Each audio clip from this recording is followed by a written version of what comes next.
probably, 2 hours each. Poor kids. 7.4, let's see.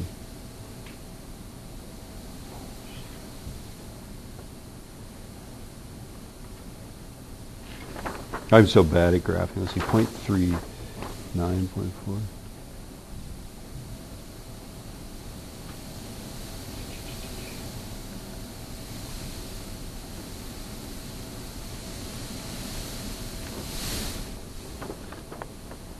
That last point looks like it's an outlier. Did I put that in the right spot? I think I did. Here we go.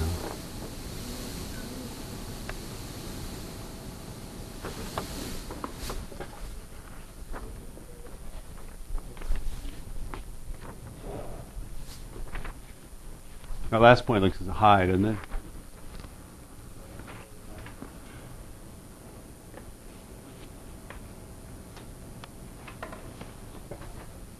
Now here's the deal with error bars, is that error bars are actually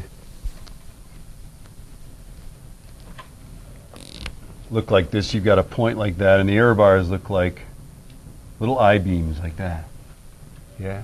This part of it you should draw with a straight edge. I mean, technically you should draw the whole thing with straight edges, but definitely this part here.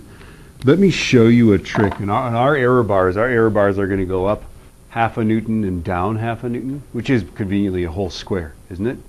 Yeah. Let me show you a trick, and I've patented this trick. So don't try to steal it for yourself. I'm going to make my own error bar jig. Here's the point, yeah? Up half a Newton is here, and down half a Newton is there. Right? Isn't it a lot easier if the point falls right on a grid line? It's real easy to go up half a division and down half a division, yeah? But if it doesn't fall right on a grid line, it's kind of hard to guess that, isn't it? Yeah? And you look kind of like an amateur if they're like different sizes or something like that, right? So what I did here was I made myself a little thing, and I can just point that at any point now, and it's both a straight edge for drawing the error bar and a little thing that shows me how big they should be, huh? Who's your physics teacher? Right, so this guy right there is there. I'm just going to draw my little error bars. There it is. I'm going to draw the other half of the little things. If that's a letter I, what are those called? What are the little feet that letters have? Do you guys know? Trivia question. Serifs. Dang it. Yeah, they are serifs. Who knew that? There you go. Serifs. Because they have serif fonts and non-serif fonts. The idea of serifs, those little things on the bottom of the things, is it helps your eye move along, right? I don't even know if that's true, but...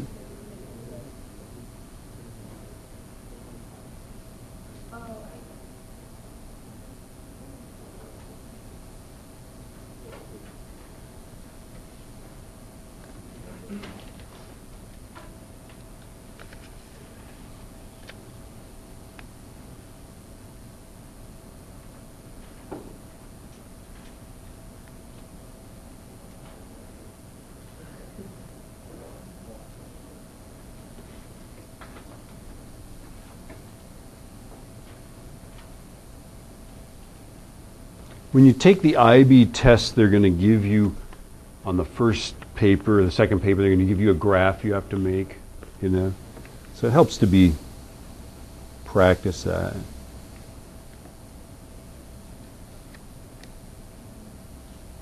I'm also lining up my little jig here with the grid lines so that I don't draw cockeyed.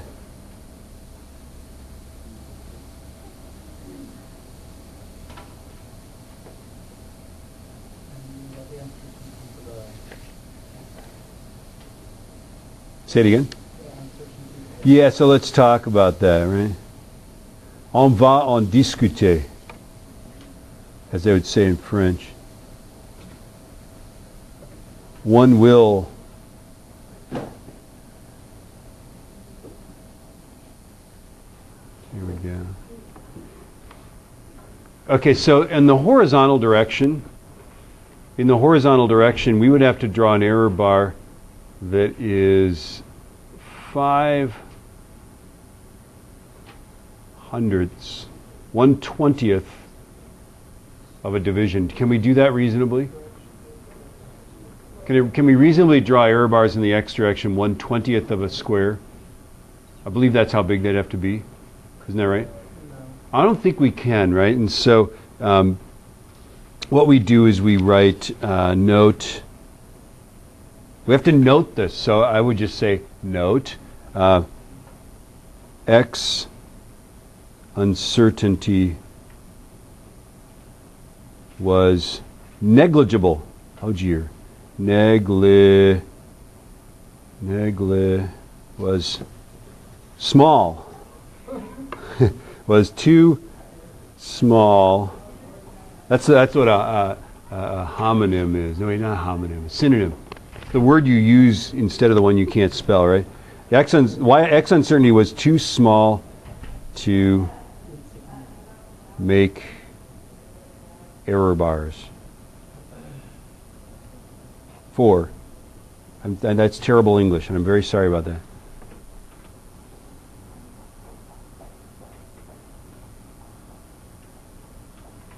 That is right, isn't it? Because every one of our squares is 0.01 meters, right? Sideways, and if it's 0.005, then it's 0.05 of a, yeah, we got that right. Now, hang on to this, because next time there's a whole diddle we've got to do with the max slope, the min slope, or whatever, okay?